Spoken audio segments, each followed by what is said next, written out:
a social validation feedback loop. Swipe right if you love me, and I'll hold you tight.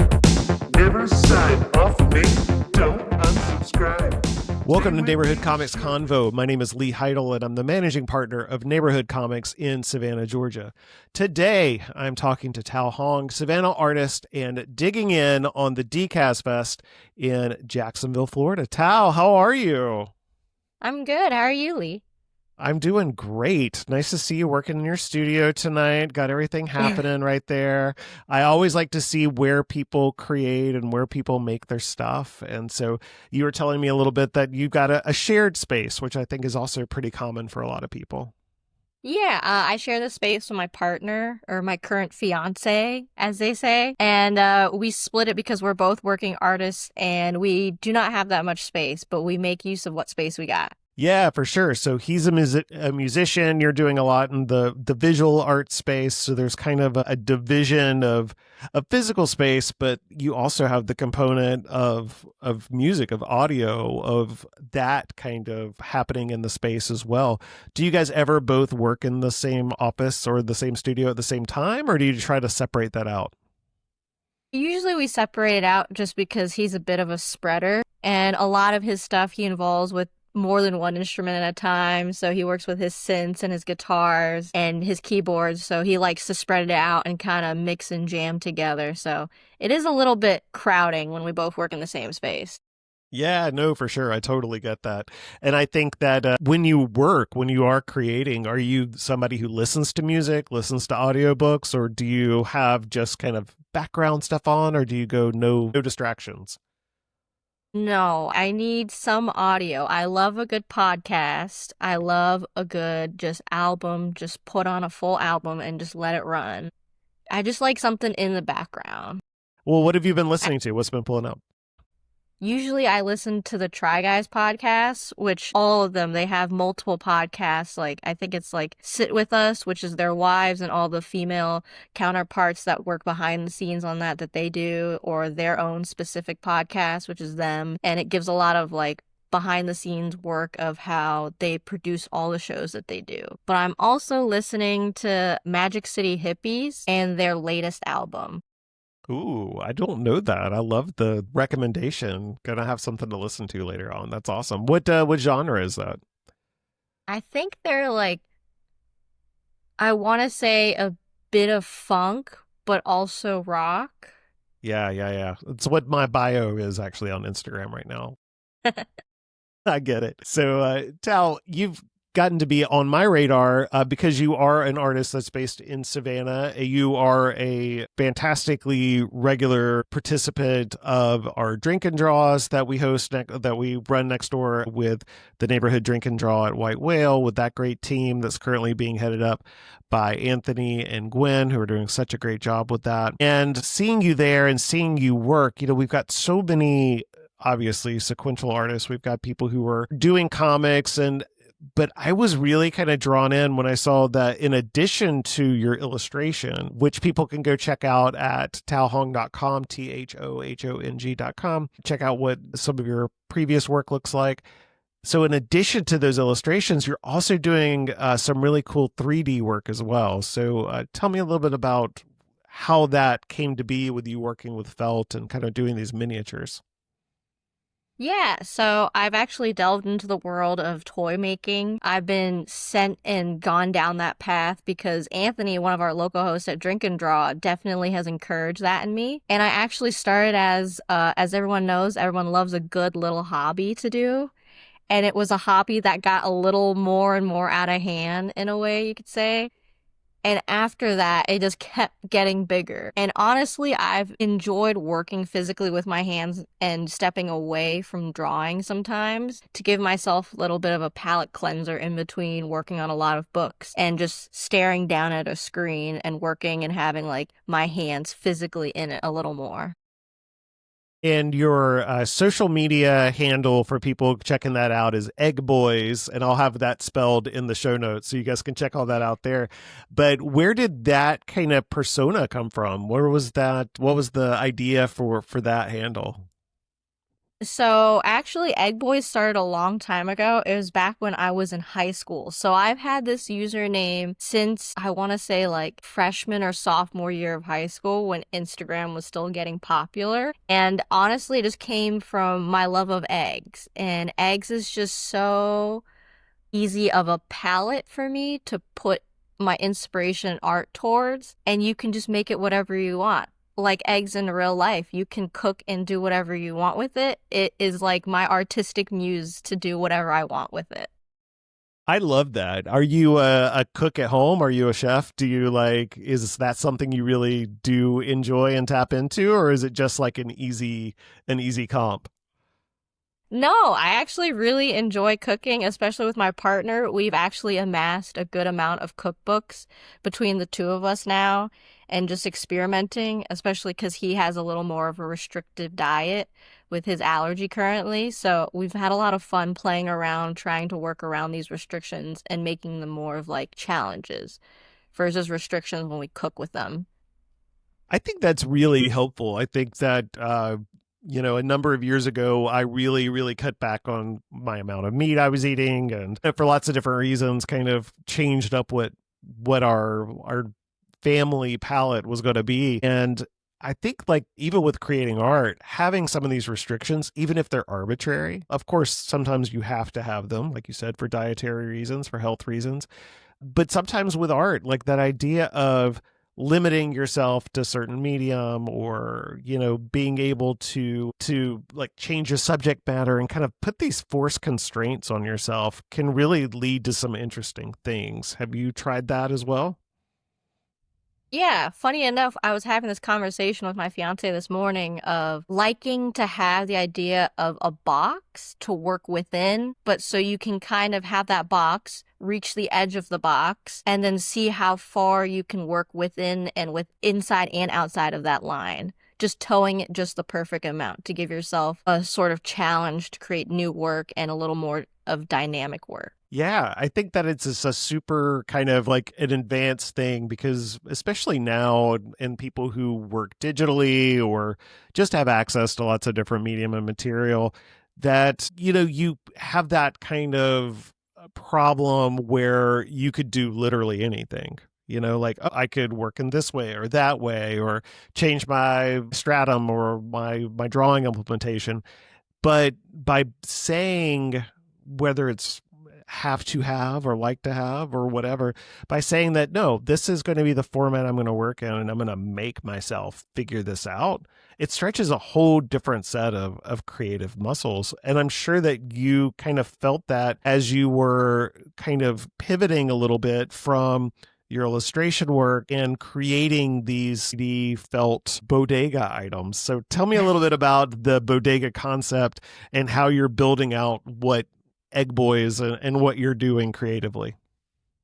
So originally, the concept started as Egg Poi production. So it was an all-encompassing idea of what I could create in the future and what potential I had to work on other stuff. Like I didn't always want to work on just comics. I've expanded to doing more children's related work, which is something I enjoy a lot. But now, in turn, instead of just working on a different genre of work, I'm working in a different medium, which is what I'm concentrating. And honestly, it ties back into my love for food and eggs and cooking. And what do you find at bodegas? You find eggs, you find food, you find magazines, you find comics, things that you can just get in your everyday bodega. And so that kind of became the concept of what I wanted my brand to become and encompass it in a more, I guess, friendly, general, easy to understand concept for everyone else.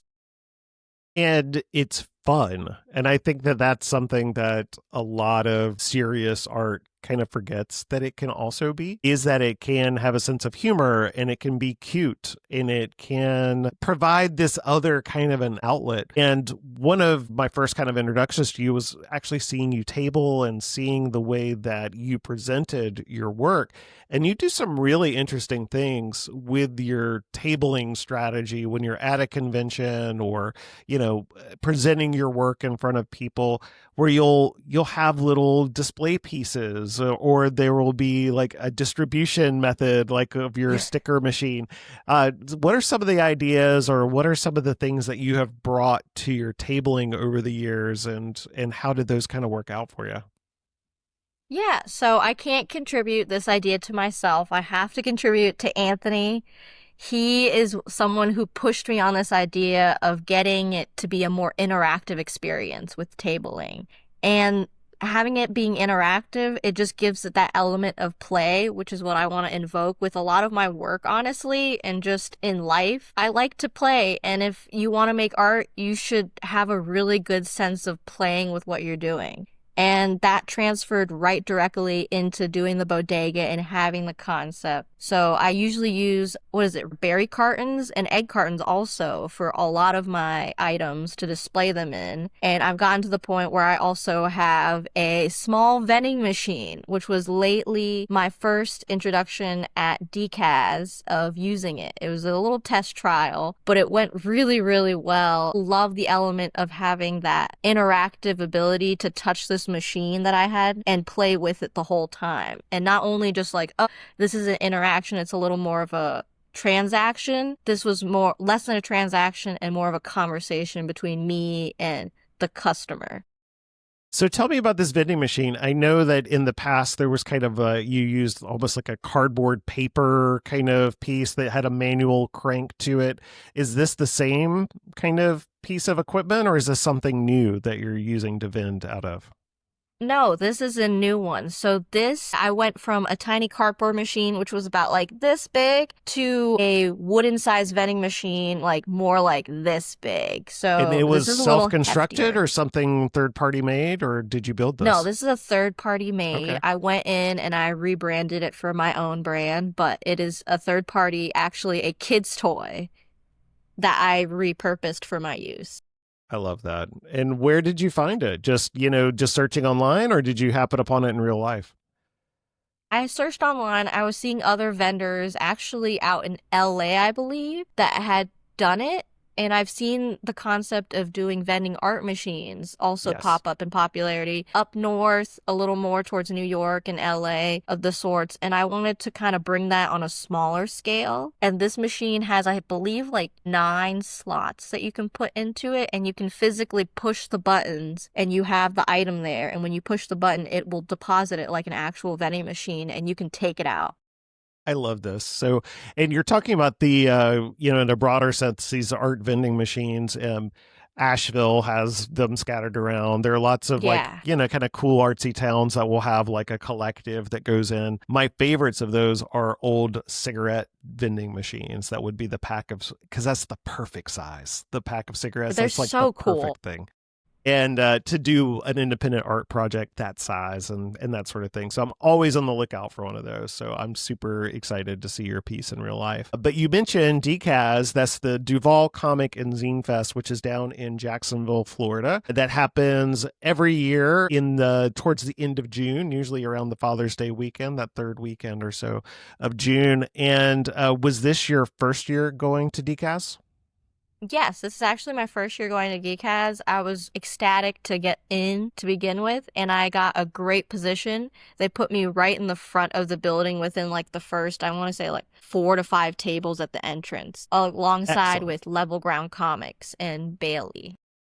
Yeah, and so you had those other kind of friendly faces that you were able to see right there too, which is awesome. Jacksonville, for people who don't know, is about 2.5 hours to 3, depending on where you're going in town from Savannah. So it's an easy day trip down there and back to be able to do this. And DCAZ is put on by the Jacksonville Public Libraries, which I find to be really interesting and fun and invigorating to have these public spaces that are kind of turned over to people that are, really interested in the ethos of what mini comics and zines are. Very personal, fun, small, interesting, different types of expression than what you might experience or expect in a traditional trim size comic, whatever that even means.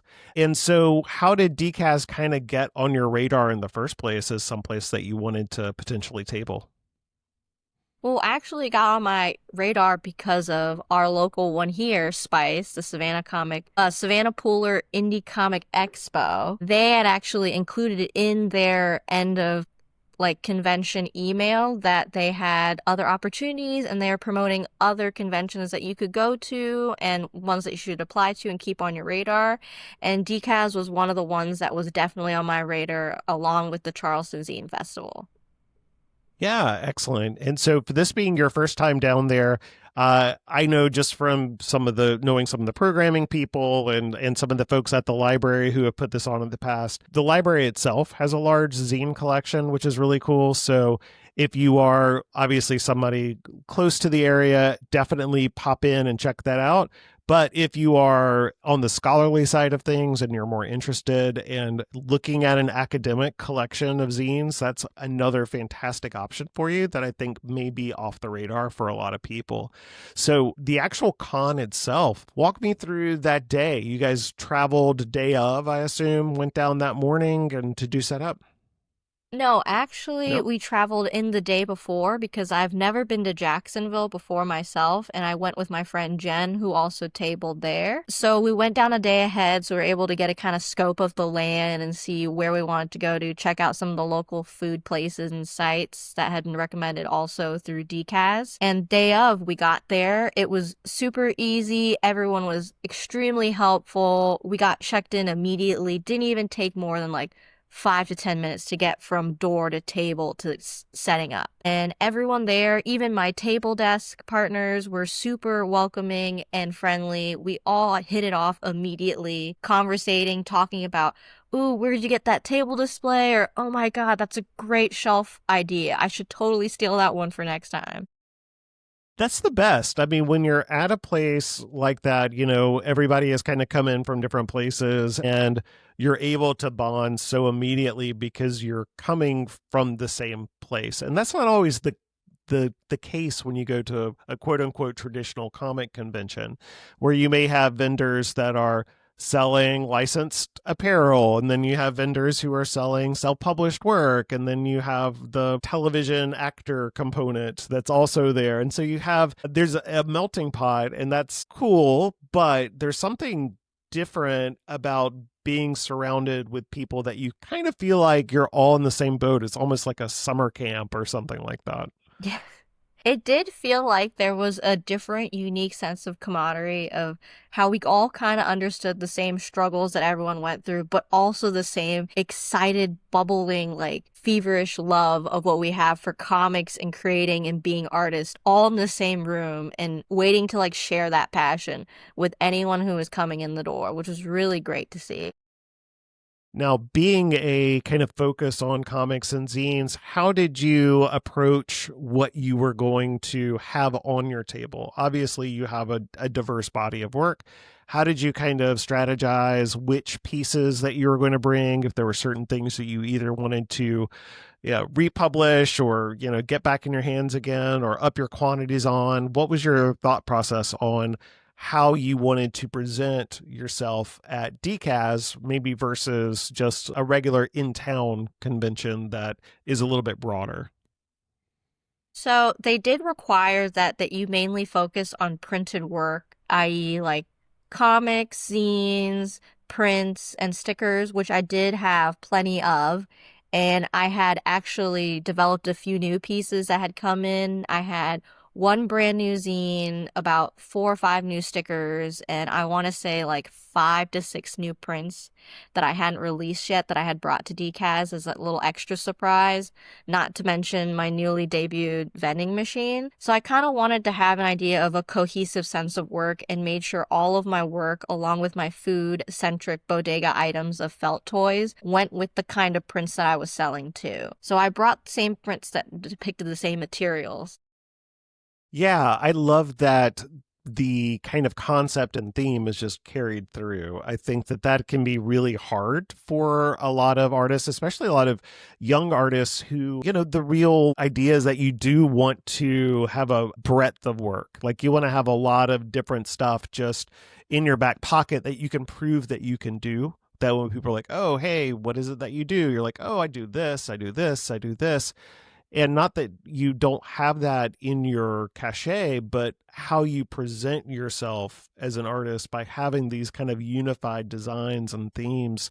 What were some of the things that really inspired, not necessarily the kind of food impetus, we already talked about that, but the idea of being cohesive in that way? Were there other artists that you saw or just other experiences that influenced or informed your kind of thoughts about putting together your table? Yeah, so I enjoyed seeing other artists, even like going to the farmers market in town and seeing the artists that are doing their displays there at the art walk on the Forsyth at Saturdays, I believe.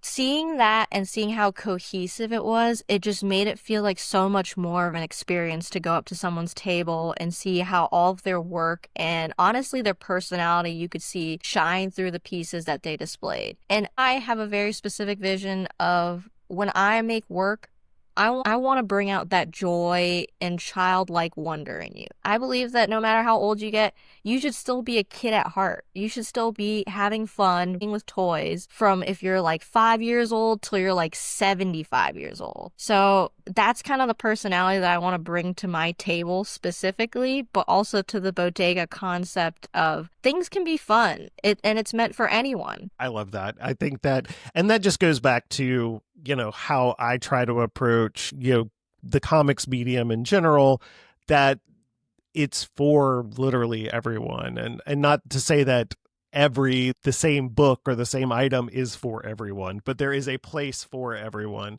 And there's a thing that you can get excited about, and there's something that you can embrace and find for it to be your own. But back to DCAZ. So what did you find from the audience, from the people that were coming to support you at that festival? What were some kind of unifying things or that you picked out about the people that were coming in to shop and to support the artists? So honestly, this was a more unique show because it was done in a public library. So that meant there were no chargings for who could come in. It was free for public, which I think is a fantastic way to format it. But that also meant we had a lot of people just walking through town, locals and tourists just stumbling upon this event and just coming up to your table and being like, where am I? What's going on? And it was just so exciting to explain to them. It's like, hey, this is what's going on. These are zines and they are for everyone. And it literally meant for everyone. And we had people who were as young as 5 years old with their moms and dads to like older women who were really interested in my friend's knitted work and my felt toys. But everyone found a little bit of something for them in that area. So we had teachers, we had students, we had moms and dads, we had just general local public just going around finding something at another table or any table upstairs and downstairs, because this year they actually expanded to do 2 floors and just found something that was just something to bring them joy and to bring home. I love that. I think that whenever you can take really specific things like zines, like any type of real individualized piece of art, and put it in a place that people don't expect it to be, that you really do get that sense of inquisitiveness, that sense of kind of wonder that people will present, because that's not what they were leaving the house today to go do. And now all of a sudden we're meeting these people and they're so passionate about what they're doing and how, what got them there and what inspires them. And, nobody gets into zines and self-publishing and creating at this scale and scope to be the next Jeff Bezos. We're doing it because we honestly feel that it contributes either to ourselves, to our community, to an audience, all of those things, any piece of those. And so I think that's one of the really compelling pieces about the DCAZ experience is it's not kept behind a paywall. It's not something you have to search out and get tickets way in advance, or you have to know anything about the industry that you're coming in on.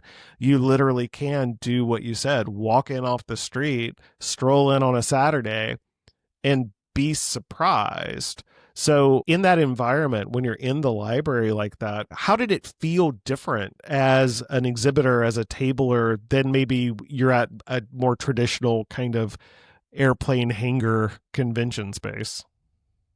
Well, the first barrier was just having people come up and be like, where am I? What am I doing? But that barrier was deterred because in front of DCAZ, it was really unique. They had teleprompter screens in front before you got inside the library explaining what is a zine. And they had like literature right there that you could read and easily explain what is a zine to the people who are coming in, which was really exciting. They had a sticker rally with a pamphlet showing them different programs that they had on the hour, I believe every 2 hours or so. And they were really unique programs that I'm very disappointed I wasn't able to step away from my table to do, but definitely something I will make time for next year if I can go. It was just really cool to see people who got there and were able to just experience it. That sounds like it's super refreshing. And were there any specific artists or creators that you had a chance to meet or to bump into that you were really, picked up some of their work or were inspired to kind of follow up with after the event, kind of beyond that circle that you mentioned? Yeah, my table mate, Wayne, I believe he goes under the name of like Smithy and. So he's another artist he does a lot more illustrative work. He had these adorable zines that were about like this big. It said like choose your own critter. And it was an accordion style zine that he had wrapped up in little twine and it was fantastic. And he was like, I just had this idea. It's really tiny and it sold like hotcakes. I just watched them fly off of his table the whole time. I love this. I love stuff like that. Just being able to, the format with zines and mini comics, there is no format. You really can just investigate all these kind of arcane bookbinding processes, invent your own, or, pull stuff from hundreds of years ago when people were just kind of figuring this stuff out, which is really, really cool to see how all those different kind of ideas can come together. You are a big part, I feel like, of a Savannah creative scene, which has a lot of different voices that are a part of it that have really unique points of view that often come together at things like Drink and Draw. And then you also have a Saturday kind of club that you guys get together and do a lot of work with as well, where Yeah. you're have people of different disciplines, who work, not everybody is strictly an illustrator. People do different types of creative work. Tell me a little bit about how you look at these communities that you're a part of, and how that either informs your work or just informs your work ethic, even like how that may kind of play into your creative process. Well, first I'll have to introduce my club, but not directly my club. It's actually my friend Luke's club. I don't know if I'm allowed to cuss. That's fine. Who cares? So it's our club. It's called the Get Shit Done Club, GSD for short, if you don't want to cuss. But it is basically a club where anyone and everyone is available to come in and just bring your stuff and literally just get shit done. And we just focus on getting together around 9 o'clock in the morning at our local coffee shop. Sometimes we do it at Perk. Recently, we've been doing it at Anthony's house here and there, depending on how many people are there, and just bringing whatever work you have and doing it. So we have me who's like, I could be sewing one day, I could be drawing the other day. We have our other friend who works in social media management. She'll bring her laptop and sit there and do it.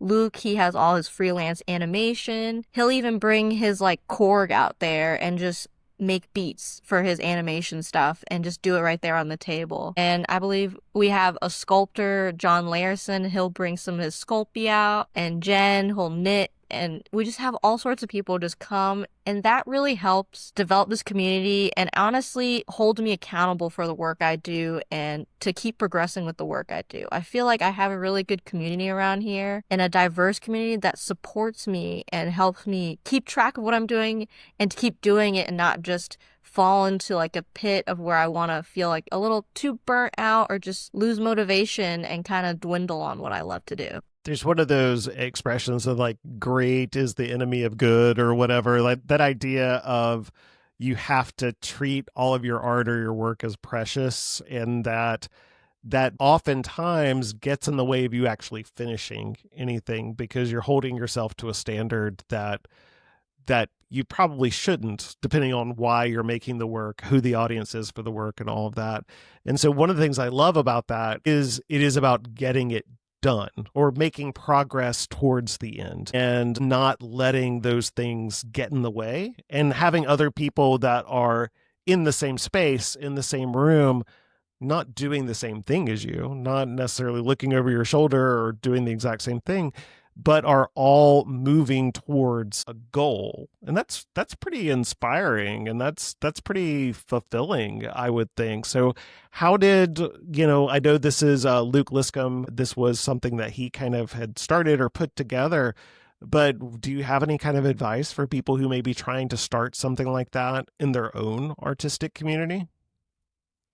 Honestly, it was just find a group of friends. Find a group of friends who have some inkling of motivation that you do too, and hold each other accountable for it. Whether it's like you just do one thing or you just show up.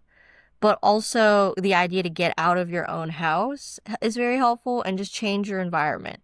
So, along the scenes of touch grass. Touch some grass, make some art, and see your friends, because who doesn't love to see their friends and get to spend time with them? But it's also the idea of back to play, having a parallel play environment and working with people. Oh my gosh, I love that. And I want to end there, but I'm not going to, because that was such a beautiful thought that was so well encapsulated so many things. But I wanted to spend our last little wind up talking about your new blind bag fish. Yeah. So the bodega, obviously eggs, that's been a part of your your crafting, your kind of physical 3D, but then you expanded into other vegetables and, that sort of thing. And now we have these beautiful little dead fish that you have been putting into these blind bags. So tell me a little bit about that move into that space. And I don't know, just kind of how you kind of approach that new kind of layer, that new product at the bodega that you're offering. So actually, they're inspired by Smeeskies. Hold on, I have one here. I love a good Smeeski, and they're just little green guys, and they're very popular, and you can get blind bags out of them. And they're just so simplistic, and honestly, a low form of dopamine that you can get, and that's kind of what inspired them. And the little fish are just a little boost of dopamine. And just having like pretty little fish, even rainbow fish per se, just inspiring that idea. So I wanted to have a sense of like another form of play that you can take home with yourself versus just interacting with me. So when you're playing and you're getting to play at my table, you also get to bring home something that's another way to play with yourself and open these toys and see what you get and just experience that. And I had a lot of people, also it was so sweet to see it at DCAZ, a lot of friends come back and try to buy multiple and get matching ones and see what they would got so they could have them with their friends. And I had this small group of like girls who like had 4 of them and they were all hanging from their bags, and honestly, I could have sobbed. It was so sweet and so genuine. And I love to see like my message that I wanted to convey with the toy that I'm making conveyed to everyone else out there who's purchasing it.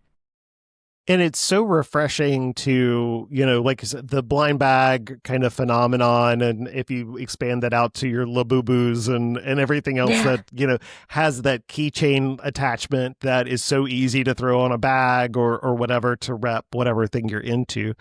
And to have such an affordable price point and it be something that's handmade, it's really, really special. And the fact that you are making that so accessible for people, when I've seen you work on these, I mean, they are literally handmade. There's no other way to say it. You're manipulating them. You're putting them together. You're not only sourcing the pieces and everything, you are manipulating the thread straight through it and then doing the packaging and doing the labels.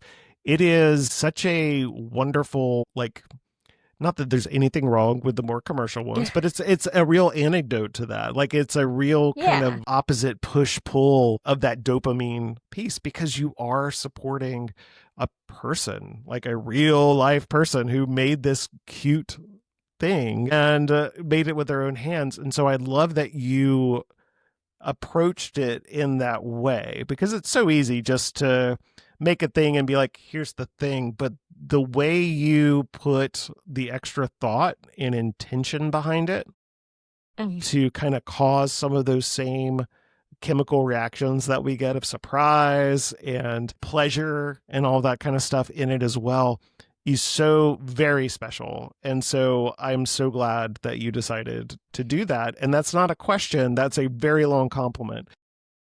Thank you. Well, I also want to thank you for taking time to chat tonight. I think that I'm really excited for people to hear this because it will cut in lots of different pictures of your work and everything, so people have a chance to see that as well. And if you're just listening to the audio, you can head over to, in the show notes, to the Substack post where I'll have some pictures of Tao's work there as well, so you can see that to make sure you're getting the full picture of the artists that we've been talking to. For people who want to find out more about you and your work, where should they go and what should they do? So I am on, I believe, Instagram and TikTok, all under the same username at egg, EGG_BOYZZ. And I also have a Store Envy, which will be Egg Boys Bodegas at storeenvy.com, where you can buy more blind box fishies and all my array of prints, comics, toys, shirts. And I do have some special ideas in the works for new future toys that are not felt related. And I totally didn't even mention your awesome shrimp and grits shirt, which my wife immediately stole as soon as I brought it home. You're wearing one. I'm never getting that shirt back. She absolutely loves it. Always inspiring, always so fun to see what you are experimenting with, and the fact that you do follow these things through. It's great to have ideas, but it's so much more impressive to see them be executed and be executed well. So executed. Oof. All right, dad jokes need to stop. Thao, thank you so much for your time. I appreciate you. I appreciate you not only for doing this tonight, but for the role you play in our community. I think it's super important, and we are all very lucky to have you be a part of it. Yeah, thank you so much for having me, Lee. And honestly, I'm just a little piece in a big picture that everyone's a part of. And I can't wait to do more and more. Thanks for listening to Neighborhood Comics Convo. Visit us online at neighborhoodcomics.com or on all social media at NBRHD Comics. Our theme music's provided by Ditka. Special thanks again to our special guest. Follow Thao at EGG_BOYZZ on Instagram. See you around the shop, y'all.